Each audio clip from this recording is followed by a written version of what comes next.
TCI is brought to you by Spendthrift's Malibu Moon, AP Indy's leading sire again in 2017, led by Grade 1 winning colts Ransom the Moon and Gormley. Look for top yearlings selling at Keeneland September.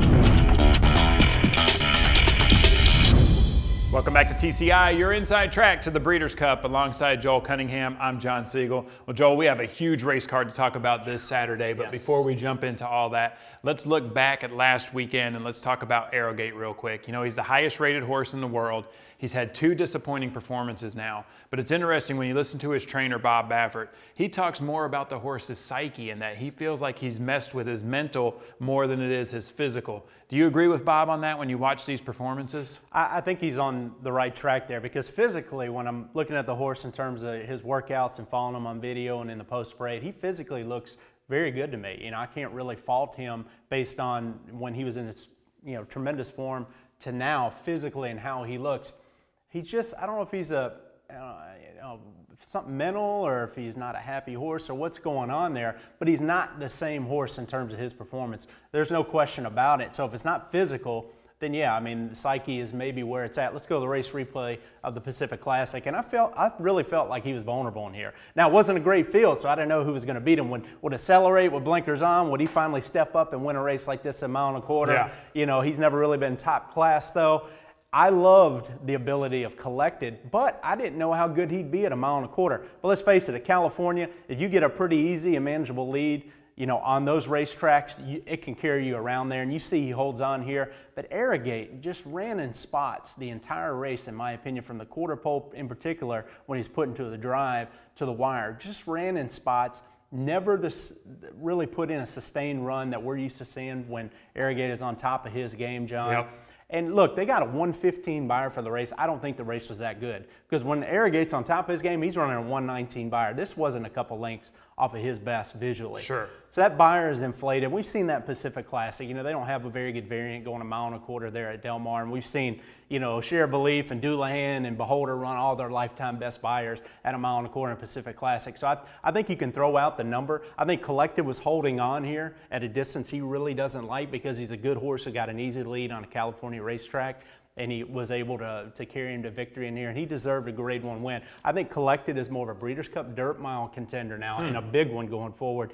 Arrogate, for me, still is on top of the TCI top 5, because Baffert has time to figure him out. Look, I don't think it's Del Mar that's the problem. Everybody says, well, maybe he doesn't like Del Mar, and that could be an issue. I don't think so, because when he was working at Santa Anita leading up to the San Diego Stakes and his comeback, I still didn't see any work that I thought was befitting of the old Arrogate in the way he works. So I just don't think he's on top of his game, but we know he loves a mile and a quarter. And we saw when he's on his B or C game even, he still was only beaten, what, a half length in there for a Grade 1? So still going a mile and a quarter. Bob has some time to figure him out. If the light bulb can go back on, he's the best mile and a quarter horse, maybe not even in the world, maybe the best we've ever seen from a talent perspective. So I still think he deserves to be #1 in the TCI top 5, and hopefully Baffert, the best trainer on dirt that we have in the game, hopefully he can figure him out. Well, I'm sure if anyone can do it, it'll be Baffert, and I'm sure we will keep talking about Arrogate as we get closer to the Breeders' Cup. Let's talk about this weekend a little bit. There's so many good races. There's so many winning your ends. Obviously, we can't talk about all of them right now, because we really want to dive into the Travers. We want to talk about the Forego. But before we jump into the Travers, let's go ahead and give the fans the TCI top 5 for the 3-year-old division. Well, I mentioned Arrogate's going to train up the Breeders' Cup Classic, being #1 for the older males, and eventually we'll merge the 3-year-olds with the older males and have a classic top 5. But for now, going into the Travers, still 3-year-old season, and we're known as Triple Crown Insiders. Let's give a post-Triple Crown TCI top 5 leading into the classic division for these 3-year-olds, and you're seeing all these horses run the Travers. I mean, what a tremendous field to have your Derby winner, your Preakness winner, and your Belmont winner back in here, along with the Jim Dandy winner and the Haskell winner. I mean, just an awesome collection of 3-year-olds, and really not a lot separating them, and that's probably why you get them all back in here. And here's my top 5, again, projecting down the road, a mile and a quarter at Del Mar. I'm not so sure any of these horses can make an impact on the Breeders' Cup Classic against the Gun Runners and Arrogates of the world, But for me, Tappert would be #1 on my list in terms of that upside, a mile and a quarter. Good Samaritan. I mean, you got to love 1-for-1 on the dirt and his ability to go a mile and a quarter in the turn of foot he showed in the Jim Dandy. IRAP, another horse that's on the improve with some tactical speed. Gervin, obviously your classic, your Haskell winner. I'm not so sure about Gervin if he's going to want a classic distance or not. He may be more of an 8 or 9 furlong type. And then Always Dreaming John, your Derby winner, the brilliant horse who, you know, to me looks like he's going to have a huge pace advantage now going the Travers. The question will be for Always Dreaming, is he on top of his game like he was in the spring? Is he still the same horse we saw in the Florida Derby, the Kentucky Derby? Right.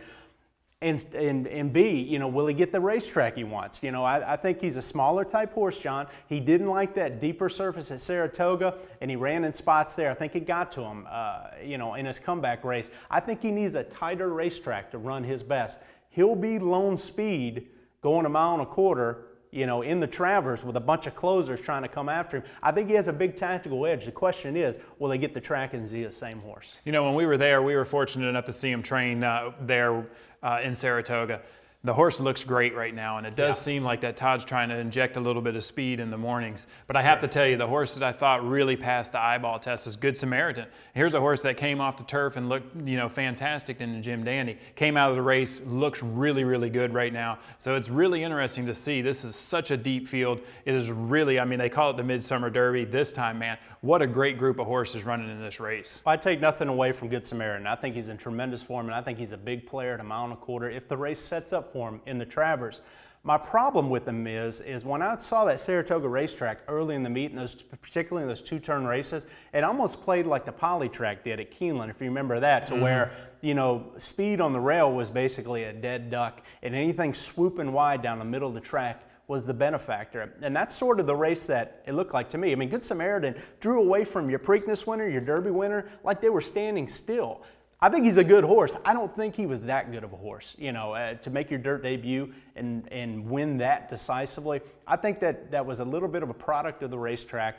And that track has changed, like you mentioned last week, with weather. It's tightened up a little bit. We don't know what kind of Saratoga we're going to get this weekend, but if it's tight and it's trending that way to where, you know, maybe speed can hang around longer, I'm a little concerned about Good Samaritan, whether or not he's going to get the same setup or whether or not he's going to handle, you know, more of a fair dirt surface. All right, so you had the Belmont winner Tappert in at your #1 for the 3-year-olds. You know, we haven't seen a lot of him. Tell me, how do you think the horse is doing, and you think he's got a chance in the Travers? I think he's the progressive 3-year-old of this group. I mean, we've talked about him all year and how, you know, mentally, you know, we've sort of seen the progression with him, and we know about him physically. I mean, here's a horse that's built for the Classic. Big, strapping, strong colt, John, that is just mentally grown into himself. He wasn't quite ready for the Derby, particularly when he, you know, was sideswiped at the beginning there. We saw him, you know, train 5 weeks up to the Belmont, and I thought his Belmont performance was awesome. Normally in the Belmont Stakes, it's a battle of attrition. I mean, we talk about it. You don't see many dynamite performances in there. It's just who can hold on that final 1/8 quarter of a mile. I thought he actually ran superb in there. Got a good buyer speed figure for his performance. He's had a break now. I've liked his workouts I've seen on XBTV training up to the Travers. He's the deserving morning line favorite and horse to beat, in my opinion, going a mile and a quarter. Right now in midsummer for this 3-year-old group. I think he's the best 10 furlong horse. That's why he's #1 on my TCI top 10. All right, well, since we're talking 3-year-olds, let's stay with the 3-year-olds real quick. There's another grade 1, and that is the Alan Jerkins. I think it used to be the King's Bishop is what it was named before. We got 2 good horses in there, actually a lot of good horses, but 2 I wanted to talk about, and that's Practical Joke on the inside. I think he's in the 1, and then on the far outside we have American Anthem shipping in from California. Tell me, what do you think about this race? Well, I think Practical Joke might be the most talented. You could argue he's the most talented 3-year-old of this crop. I mean, you could make that argument, particularly with Mastery and some of these horses that are you know, now retired. The problem with him is he does have some distance limitations. I don't like the fact he drew the rail on here. I think 7 furlongs is perfect for him. I think he's brilliant enough. He can put himself in position on the turn to finish off of, and he has so much class. He's going to have to navigate a trip from the inside, so that concerns me a little bit about Practical Joke. I do think that he's a better horse than American Anthem is. Bob Baffert has that horse in tremendous form, American Anthem. He drew the far outside, you know, so they have polar opposites in post position here. And I do think there's plenty of speed to set up the late kick of both of them, maybe stretch the field out a little bit. I'm going to give Practical Joke the edge in here because I truly believe that he could be one of the most talented 3-year-olds of this crop. He just happens to be a miler, and he's not a classic horse, and that's why we really haven't seen him win in a lot of these races when he's tried to stretch out in the Derby and the Travers and so forth, or Haskell rather. Yeah, he's a horse that looks great too. When we see him train in Saratoga, he really, really looks good. Well, let's stay with the colts, and then let's talk about the Forego. You know, we see another really, heavy hitter coming in from California, of course, in Dre Fong. Yes. Unfortunately, dropped the rider last time out. Looked like he ran a good race. If he would have had Mike aboard, who knows, he probably wins that race. So it's good to see our sprint champion back in here. But this race is going to be tough. It's definitely not a gimme. It's interesting though about the Forego. When you look back through history, the last horse to win the Forego and go on and win the Breeders' Cup Sprint is Midnight Loot in 2007. Tell me, why do you think that is, and tell me what you think about this race this year? Well, I think for the most part, it's because the Forego is 7 furlongs and the Breeders' Cup Sprint is 6 furlongs. I mean, it's two different races. I know it's only a furlong apart, but I mean, you really need lick to be a Breeders' Cup Sprint champion, John. I mean, you got to break sharp, and you've got to have a really good cruising speed to put yourself in a position. Ironically, you mentioned Midnight Loot. He was so good. He's one of the few Breeders' Cup Sprint winners that didn't need what I just talked about. Right. I mean, he was more of a 7 furlong type horse, and even at 6 furlongs, he had such a turn of foot that he could fall out of the gate, get way behind and make a big swooping run and win going away. But you normally don't see a horse like that. I think that's why a 7 furlong horse and a 6 furlong horse are different type horses in a lot of instances. So when I look at the Forego this year, I mean, Dre Fong came in and won the King's Bishop last year, really got on the map. We know he's good from 6 to 7 furlongs. I mentioned XBTV with Tappert. I liked the last couple works I've seen from Dre Fong. I think he's on top of his game, and I think he has a big pace advantage in here. His tactical speed from the outside in a field that, and when you start looking at his top competition in here, with Mind Your Biscuits and some of the closers in here, they're one-run closer types. Not that they don't have a punch to get into position, but Dre Fong really doesn't have a lot of contested speed in here. The Awesome Slews of the world and Tommy Machos. I mean, these are one-run closer types, and I even think Mind Your Biscuits wants to be a little further back and make one run. So I think Dre Fong goes to the front in here and keeps going. I think he has a big tactical edge. I think you're going to see the champ get back on the right winning track this week. All right, let's switch over now to fillies, and let's talk about the Super Filly. And of course, I'm talking about Songbird. It's going to be good to see her back. She's running into Personal Ensign. There's some good horses in here, but Joel, she looks like she lays over this field. She does, and look, I don't know if she's as good as she's everybody expected her to be this year. I didn't think her mile and a quarter performance was that good last time out. Her comeback win was a little more workmanlike than I think people expected, even though paid up subscriber, the runner-up in that race on Belmont Day, I think was a really nice filly, set for a good year before she broke down. So I give Songbird credit at a mile and an eighth. The fact that, again, pace makes the race. This is a short field, and she's controlling speed, and the only thing of her quality is Forever Unbridled. Yeah. Now, if there's more contested speed in here set up Forever Unbridled, I'd give Forever Unbridled a big shot in here. But the fact that it's a mile and an eighth, and she's controlling speed, Songbird, pace makes the race, I expect her to go wire to wire in here with a pretty manageable pace scenario. Well, there's a couple other races. Obviously, we said we can't talk about all of them, but we do have the Sword Dancer, we have the Ballerina. Tell me just real quick, who do you think some of the highlights of those those races? Coolmore comes in and wins these American turf races. Our turf division is way down this year, in my opinion. They come in even when it's not down and usually do very well. They're bringing in a horse by the name of Idaho in for this race.